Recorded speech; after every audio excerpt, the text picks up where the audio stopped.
మరోసారి ప్రేమ సందేశం కార్యక్రమాన్ని చూస్తున్న మీ అందరికీ ప్రభు అయిన యేసుక్రీస్తు నామములో శుభాకాంక్షలు తెలియజేస్తా ఉన్నా. బైబిల్ ప్రవచనాల్లో ఇజ్రాయెల్, భారత్ అనే అంశాన్ని ఈరోజు కొద్దిసేపు చూద్దాం. ముందు ఒక చిన్న పాట విందాం.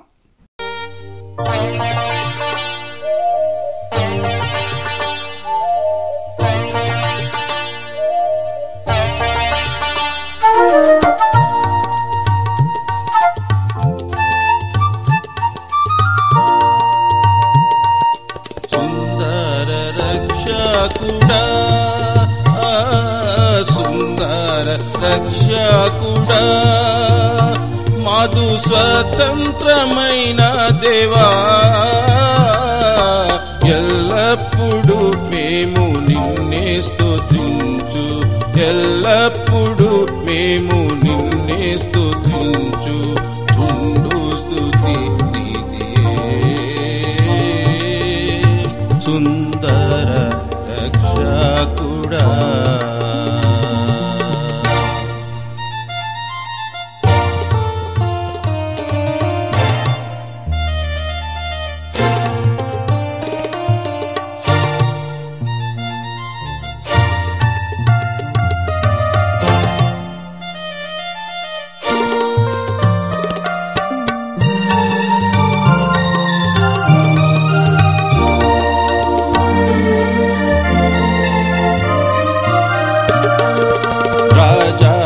రాజానివే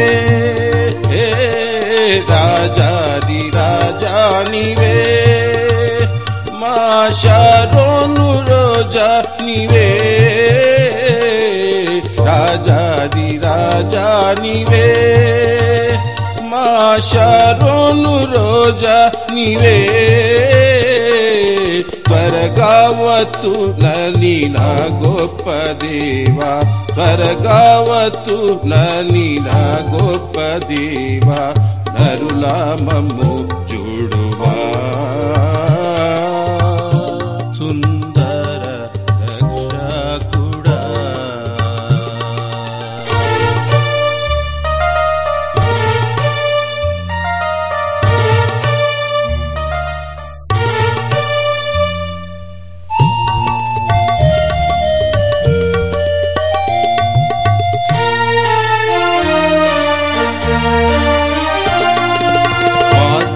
సత్యం జీవమై మార్గం. ఈ మధ్యలో భారత ప్రధాని నరేంద్ర మోడీ గారు ఇజ్రాయెల్ దేశంలో పర్యటించాడు. ఇజ్రాయెల్ దేశంలో మోడీ గారికి ఘన స్వాగతం లభించింది. ఇజ్రాయెల్ ప్రధాని బెంజమిన్ నెతన్యాహు, నరేంద్ర మోడీ మంచి స్నేహితులయ్యారు. ఇజ్రాయెల్ దేశం యొక్క ప్రాముఖ్యతను మోడీ పదే పదే తన ప్రసంగాల్లో ఉదహరించాడు. యెరూషలేములో హోలోకాస్ట్ మృతుల జ్ఞాపకార్థము నిర్మించిన యాడ్ వషేమ్ని కూడా మోడీ సందర్శించి నివాళులు అర్పించాడు. ఇజ్రాయెల్ దేశం, భారతదేశము ఇంతకుముందు ఎన్నడూ లేనంతగా ఈరోజు దగ్గరవుతా ఉన్నాయి. బైబిల్ ప్రవచనాల వెలుగులో ఈ పరిణామాలను మనం గమనించాల్సి ఉంది. అంత్య దినాల్లో దేవుడు తాను చేసే కార్యాల గురించి జకరియా ప్రవక్త ద్వారా తెలియచేశాడు. బైబిల్లో ఉన్న ఏ ప్రవచనమైనా కానివ్వండి, 4 విషయాల గురించి అవి రాయబడ్డాయి: ప్రజలు, ప్రదేశం, ప్రభువు, ప్రణాళిక. ఏ ప్రవచనమైనా సరే ఈ 4 విషయాల గురించే. మొదటిగా ప్రజలు. దేవుడు తన ప్రజలుగా యూదులను పిలుచుకున్నాడు. భూలోకములో తన ప్రత్యక్షతలను వారి ద్వారా అనుగ్రహించాడు. రెండోది ప్రదేశం. ఇశ్రాయేలు దేశం, ఇశ్రాయేలు దేశాన్ని, యెరూషలేము నగరాన్ని దేవుడు ఎన్నుకున్నాడు. అది ఒక స్టేజ్ లాంటిది. ఒక నాటకానికి మనం వెళ్తే అక్కడ ప్రతి యాక్టర్ స్టేజ్ మీదకి వెళ్ళి నటించాల్సిందే. ఇశ్రాయేలు దేశము దేవుడు ఏర్పరచుకున్న స్టేజ్ లాంటిది. ఏ ప్రవక్త అయినా అక్కడికి వెళ్ళాల్సిందే. యేసు ప్రభు కూడా అక్కడికి వెళ్ళి సిలువ వేయబడ్డాడు. మూడోది ప్రభువు. బైబిల్లో ఉన్న ప్రతి ప్రవచనము యేసు క్రీస్తుని గురించి, ఆయన యొక్క రాకడ గురించే. అది మొదటి రాకడైనా తర్వాత రాకడైనా ఆయన రాకడ గురించి అవి రాయబడ్డాయి. 2000 సంవత్సరాల క్రితము ఆయన మొదటిసారి వచ్చినప్పుడు చాలా ప్రవచనాలు నెరవేరినాయి. ఆయన రెండవసారి వచ్చినప్పుడు కూడా మిగిలిన ప్రవచనాలు నెరవేరుతాయి. 4వదిగా ప్రణాళిక. బైబిల్లో ప్రవచనాలకు ఒక ప్రణాళిక ఉంది. దేవుడు తన పనులు గుడ్డిగా చేయడు. ఆయనకు ఎమర్జెన్సీలు ఉండవు. దేవుడు ఒక ప్రణాళిక ప్రకారము తన కార్యాలు చేస్తాడు. క్రైస్తవ సంఘ చరిత్ర ముగిసే కాలం దగ్గర పడింది. అప్పుడు సంఘం ఎత్తబడుద్ది. దీన్ని ర్యాప్చర్ అంటాం. 1 దశలోనికి రాసిన పత్రిక 4వ అధ్యాయంలో ఆ వివరాలు మనం చదవచ్చు. సంఘం ఎత్తబడిన తర్వాత 7 ఏండ్ల శ్రమలు మొదలవుతాయి. ఈ 7 ఏండ్ల శ్రమల తరువాత యేసుక్రీస్తు రెండోసారి భూమి మీదకు అడుగు పెడతాడు. మత్తయి సువార్త 24వ అధ్యాయంలో ఆ వివరాలు యేసు ప్రభువే మనకు తెలియచేశాడు. ప్రస్తుతం మనము సంఘ కాలము చివరిలో ఉన్నాం. కాబట్టి దేవుడు ఒక ప్రణాళిక ప్రకారము తన ప్రవచనాలను నెరవేరుస్తూ ఉన్నాడు. ఆ విషయాన్ని మనం గమనించాలి. 7 ఏండ్ల శ్రమల తర్వాత క్రీస్తు యొక్క 1000 ఏళ్ల పాలన మొదలవుద్ది. రాకడకు ముందు కొన్ని స్పష్టమైన సంగతులను దేవుడు తెలియచేశాడు. జకరియా గ్రంథం 8వ అధ్యాయంలో కొన్ని విషయాలు మనం చూద్దాం. ఇక్కడ దేవుడు తన ప్రజలకి 6 వాగ్దానాలు చేశాడు. మొట్టమొదటిది ఏంటంటే యెరూషలేము పునర్నిర్మాణం. 3వ వచనం నుండి మనం చూద్దాం. నేను సియోను నొద్దకు మరలా వచ్చి యెరూషలేములో నివాసము చేతను, సత్యమును అనుసరించు పురమనియు సైన్యములకు అధిపతియగు యెహోవా పర్వతము పరిశుద్ధ పర్వతమనియు పేర్లు పెట్టబడును. ఇక్కడ దేవుడు ఏమంటా ఉన్నాడో మీరు ఒకసారి గమనించండి. నేను మరలా వచ్చి యెరూషలేములో నివాసము చేస్తాను. ప్రభు అయిన యేసుక్రీస్తు రెండవసారి వచ్చినప్పుడు ఈ ప్రవచనం నెరవేరుతుంది. మత్తయి సువార్త 24వ అధ్యాయంలో యేసు ప్రభువు ఒలీవల కొండ ప్రసంగంలో ఈ వివరాలు మనకు తెలియచేశాడు. రాకడకు ముందు యెరూషలేమును నేను పునర్నిర్మిస్తాను అని దేవుడు తెలియచేశాడు. 100 సంవత్సరాల క్రితం యెరూషలేము ఎలా ఉంది? కుక్కలు నక్కలు తిరుగుతూ అస్తవ్యస్తంగా పడి ఉంది. ఆటోమన్ సైన్యం దానిని తమ కాళ్ళ కింద పెట్టుకొని అణిచివేస్తా ఉన్నారు. 1917లో బ్రిటిష్ జనరల్ భారత సైనికుల సహాయంతో యెరూషలేమును ఆటోమాన్ల నుండి విడిపించాడు. యెరూషలేము యూదుల చేతిలోకి వెళ్ళటానికి ఆ యుద్ధములో విజయం దోహదపడింది. కాబట్టి సరిగ్గా 100 సంవత్సరాల క్రితం యెరూషలేమును విడిపించి యూదులకు అప్పగించింది ఎవరు? భారత సైనికులే. అందుకనే భారతీయులంటే యూదులకు చాలా గౌరవం. నేను ఇస్రాయేల్ దేశం వెళ్ళినప్పుడు చాలా చోట్ల తిరిగాను. ఇండియా నుండి వచ్చానని చెబితే ప్రతి ఊరిలో నన్ను మర్యాదగా గౌరవంగా చూశారు. దేవుడు అబ్రహాంతో ఏమన్నాడు? ఆదికాండం 12వ అధ్యాయంలో మనం చదువుతాం. నిన్ను గొప్ప జనముగా చేసి నిన్ను ఆశీర్వదించి నీ నామమును గొప్ప చేయుదును, నీవు ఆశీర్వాదముగా ఉందువు. నిన్ను ఆశీర్వదించు వారిని ఆశీర్వదించదును, నిన్ను దూషించు వారిని శపించదును. భూమి యొక్క సమస్త వంశములు నీ యందు ఆశీర్వదించబడును. దేవుడు అబ్రహాముతో అన్న మాటలు మీరు ఒకసారి గమనించండి. నిన్ను ఆశీర్వదించేవారిని ఆశీర్వదిస్తాను, నిన్ను శపించేవారిని శపిస్తాను, భూమి యొక్క సమస్త వంశాలను నీ యందు ఆశీర్వదిస్తాను. భారతీయులు యూదులను ఆశీర్వదించడం నేర్చుకున్నారు. అందుకనే దేవుని ఆశీర్వాదాలు భారతదేశం మీదకి వస్తా ఉన్నాయి. ఇశ్రాయేలు దేశానికి ఒక మంచి స్నేహ దేశంగా నేడు భారత్ మారింది. 1947 ఆగస్టు నెలలో భారతదేశానికి స్వాతంత్రం వచ్చింది. 9 నెలల తర్వాత 1948 మే నెలలో ఇశ్రాయేల్ దేశం ఏర్పడింది. ఇద్దరికీ స్వాతంత్రం ఇచ్చింది బ్రిటిష్ వాళ్ళే. ఇశ్రాయేల్ దేశాన్ని పురిట్లోనే నలిపివేయాలని అరబ్ దేశాలు దానికి వెళ్ళినాయి. దేవుడు ఎవరు ఊహించని విజయాన్ని యూదులకి అప్పుడు అనుగ్రహించాడు. ఇశ్రాయేలు దేశమాంతం కాకుండా చేశాడు. భారతదేశంతో స్నేహం కోసం మొదటి నుంచి ఇశ్రాయేల్ దేశం తహతహలాడింది. అయితే భారతదేశం మొదటి ప్రధాని జవహర్లాల్ నెహ్రూ గారు ఇశ్రాయేల్ దేశాన్ని దూరంగా ఉంచాడు. దానిని ఒక దేశంగా కూడా గుర్తించటం నెహ్రూ ఇష్టపడలేదు. 1950 సెప్టెంబర్ 17న భారత్ ఇశ్రాయేల్ను అధికారంగా గుర్తించింది. కానీ దౌత్య సంబంధాలు మాత్రం పెట్టుకోలేదు. 1962లో భారతదేశానికి చైనాకి యుద్ధం వచ్చింది. చైనా యొక్క దురాక్రమణ చూసి నెహ్రూ కంగుతిన్నాడు. ఇశ్రాయేల్ ప్రధాని డేవిడ్ బెన్ గురియన్కి సహాయం కోసం ఉత్తరం రాశాడు. ఇశ్రాయేలు దేశము వెంటనే స్పందించి తుపాకులు, అదేవిధంగా మందుగుండు సామాగ్రి భారతదేశానికి పంపించింది. 1965, 1971లో భారత్ పాకిస్తాన్తో చేసినటువంటి యుద్ధాల్లో కూడా ఇశ్రాయేల్ సహాయం చేసింది. ఇశ్రాయేల్ చుట్టూ ఆ దేశాన్ని నాశనం చేయాలని శత్రు దేశాలు కాచుకొని ఉన్నాయి. వారిని తట్టుకోవటానికి ఇశ్రాయేల్ దేశం చాలా పటిష్టమైన రక్షణ వ్యవస్థ ఏర్పాటు చేసుకుంది. ఇశ్రాయేల్ దేశం మీద వేయటానికి ఇరాన్ దేశం అణుబాంబులు సిద్ధం చేసుకుంటా ఉంది. 2010 సంవత్సరంలో ఇశ్రాయేల్ దేశం స్టక్స్నెట్ అనే కంప్యూటర్ వైరస్ని సృష్టించింది.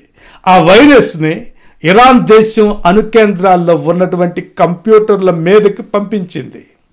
ఆ వైరస్ వల్ల ఇరాన్ దేశం యొక్క యురేనియం తయారు చేసే సెంట్రిఫ్యూజులు పనిచేయకుండా పోయినాయి. తనను తాను కాపాడుకోవటానికి ఇశ్రాయేల్ అలాంటి టెక్నాలజీ వాడుతూ ఉంది. అలాంటి టెక్నాలజీ లేకపోతే ఉగ్రవాదుల్ని తట్టుకోవటం చాలా కష్టం. 1948 నుండి ఇశ్రాయేల్ దేశాన్ని అంటరానిదానిగా చూసిన భారత్ వైఖరిలో 1992లో ఆకస్మిక మార్పు వచ్చింది.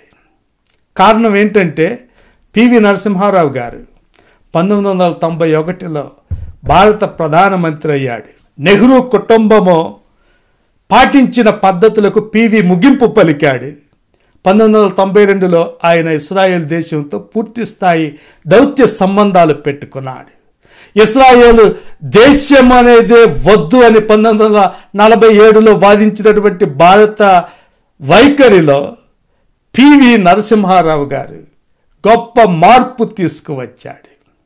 80 లక్షల మంది ప్రజలు ఉన్నటువంటి ఇశ్రాయేల్ దేశము అంతగా అభివృద్ధి చెందితే 100 కోట్ల మంది కంటే ఎక్కువ జనాభా ఉన్న భారతదేశము ఎందుకు వెనుకబడింది అని నరసింహారావు గారు ఆలోచించాడు.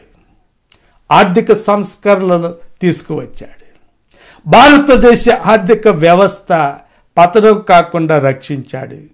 భారత ఆర్థిక వ్యవస్థ ఈ రోజున ప్రపంచంలో 5వ స్థానంలో ఉందంటే దానికి ప్రధాన కారణం పివి తెచ్చిన సంస్కరణలే. నెహ్రూ విధానాల వల్ల భారతదేశం పూర్తిగా భ్రష్టు పట్టిన స్థితిలో ఉన్నప్పుడు పివి భారతదేశాన్ని రక్షించాడు.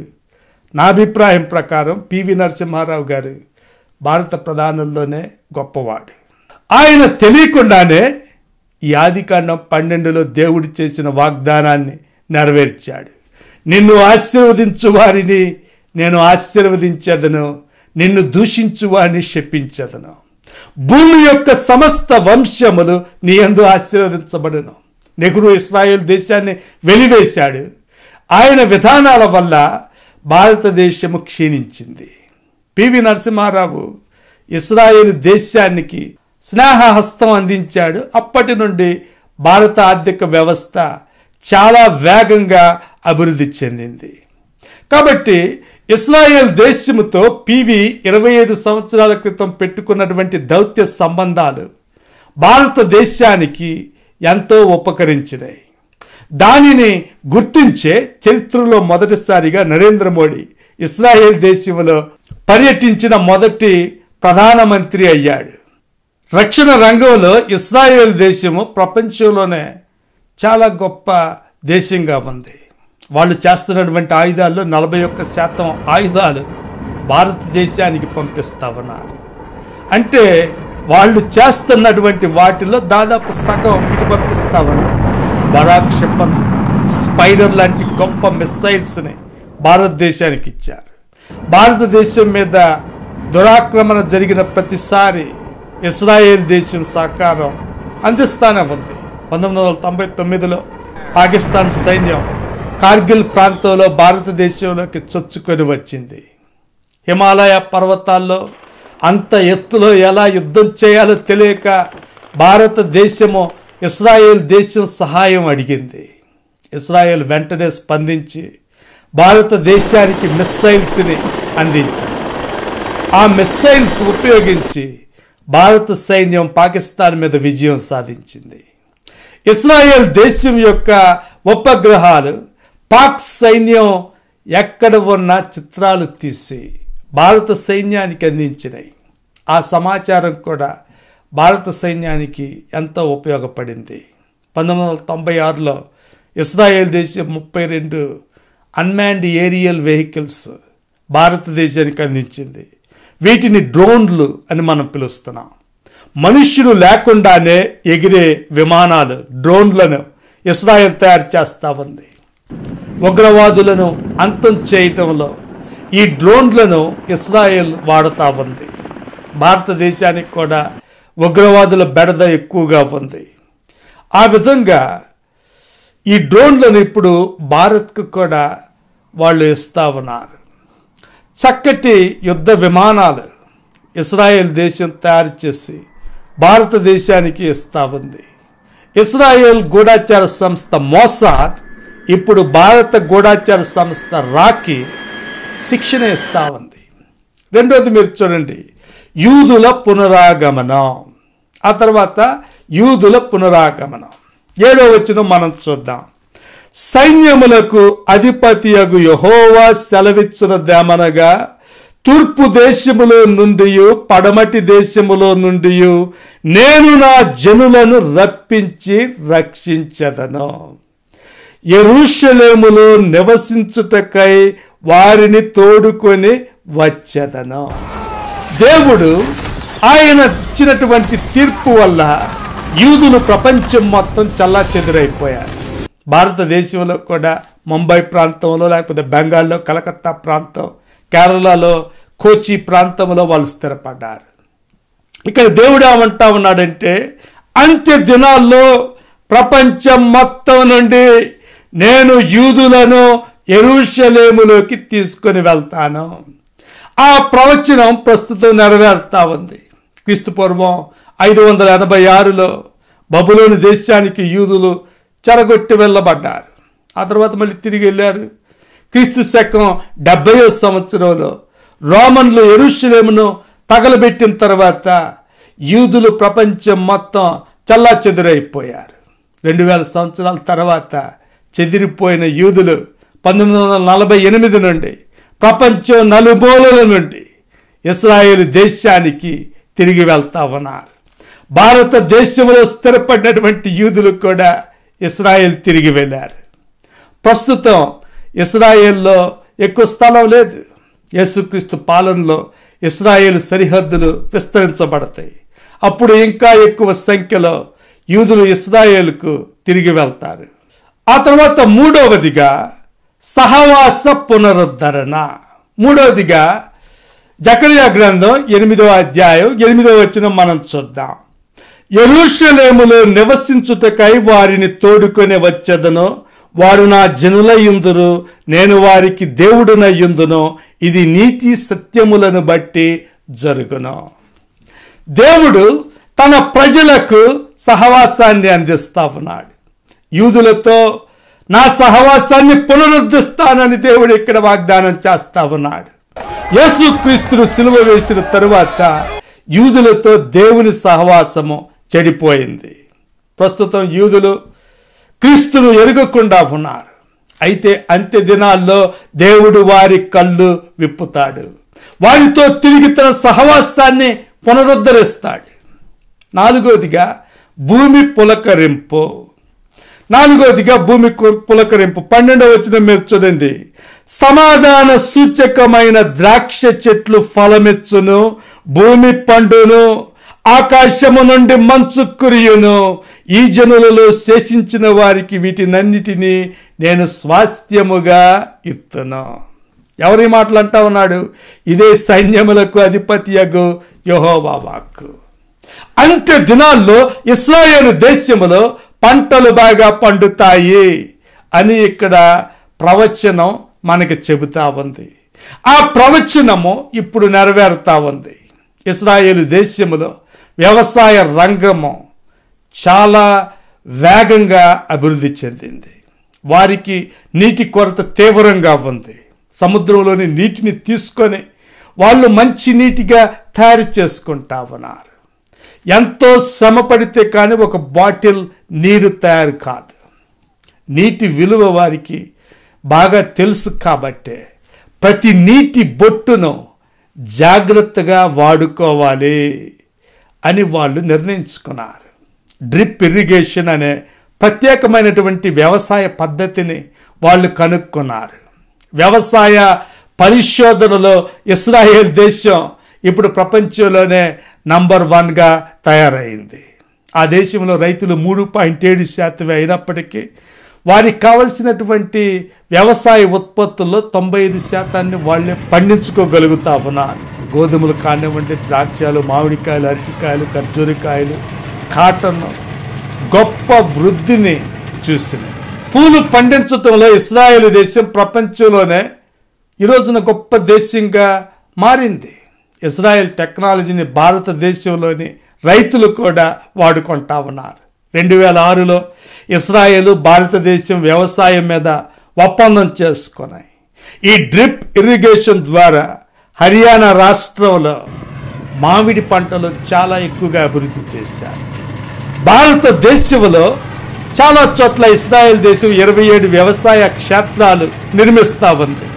ఆంధ్రప్రదేశ్, తెలంగాణ రాష్ట్రాల్లో కూడా ఇజ్రాయెల్ వ్యవసాయ క్షేత్రాలు నిర్మించింది.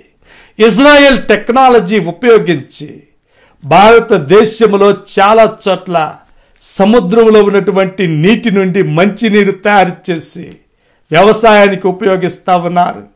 అదేవిధంగా తాగునీటి కోసం ప్రజలకు అందిస్తూ ఉన్నారు. ఇజ్రాయెల్ అభివృద్ధి చేసినటువంటి సూక్ష్మ సేద్యం లేకపోతే నీటిపారుదల, రక్షిత సాగు, హార్టికల్చర్ టెక్నాలజీ భారతదేశాన్ని కాకుండా ఇంకా అమెరికా, యూరప్, ఆస్ట్రేలియా దేశాలకు కూడా ఈ రోజున ఉపయోగపడతా ఉంది. భారతదేశంలో పాల ఉత్పత్తి కూడా ఇజ్రాయెల్ పెంచింది.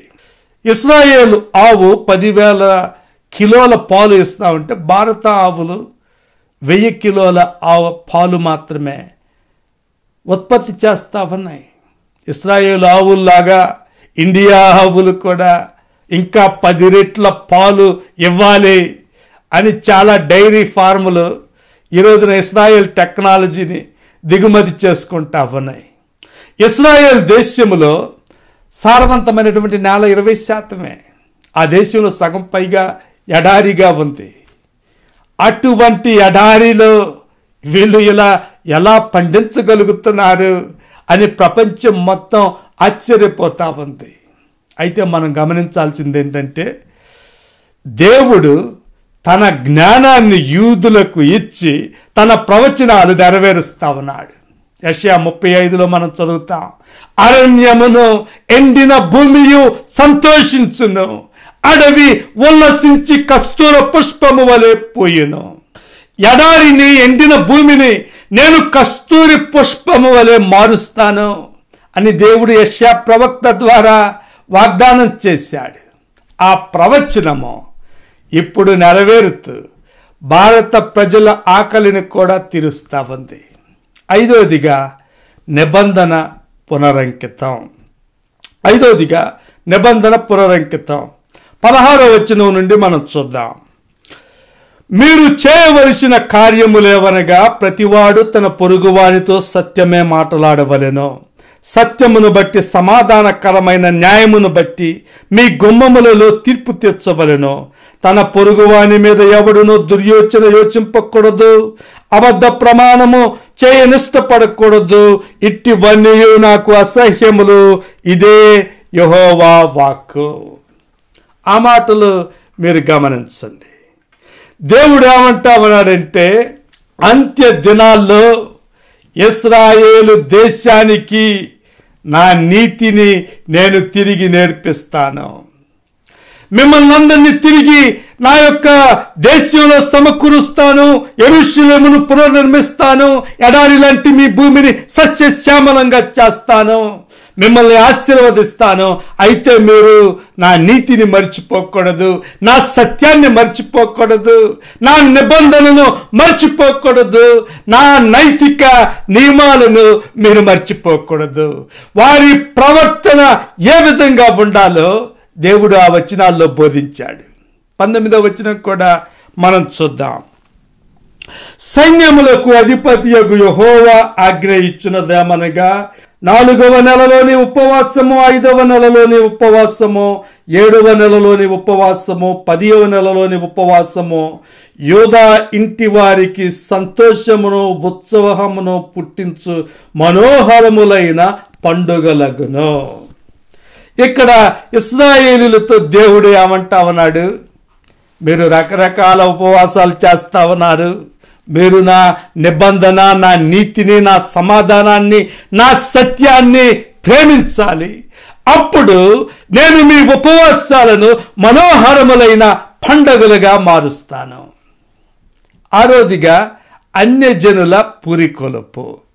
చివరిగా 23వ వచనం కూడా మనం చూద్దాం.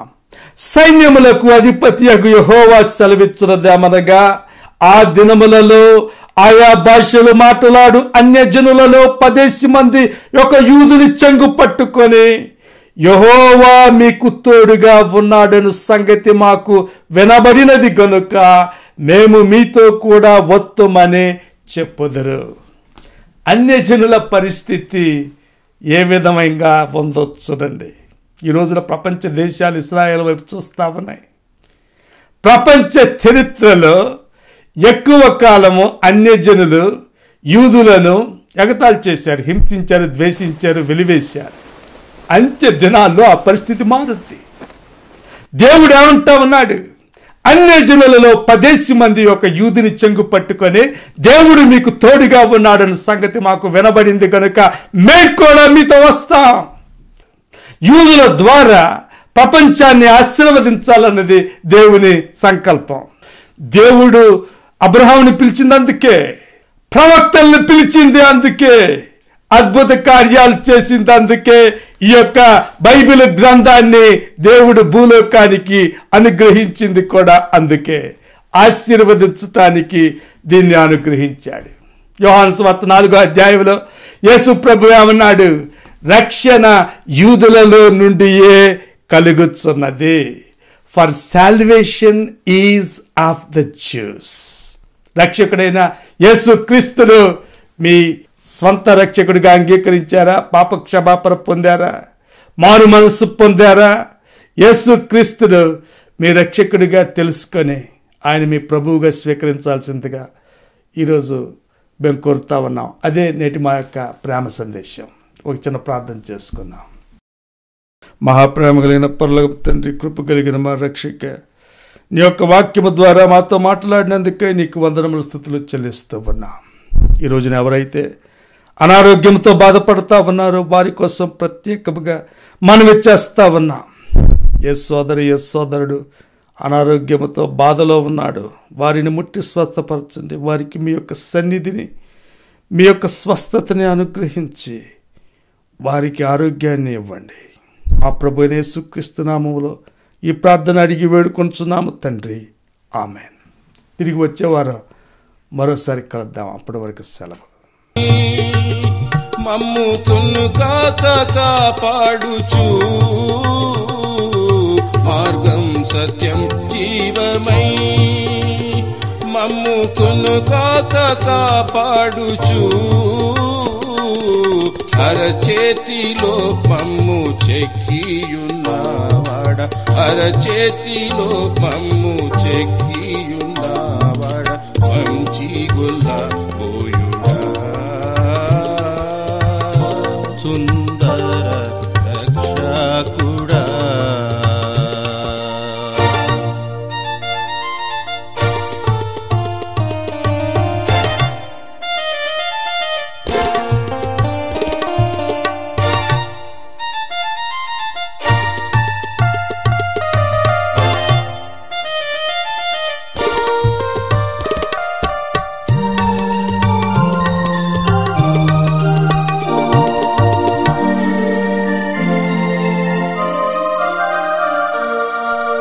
ఆశ్చర్యకరుడా నీవే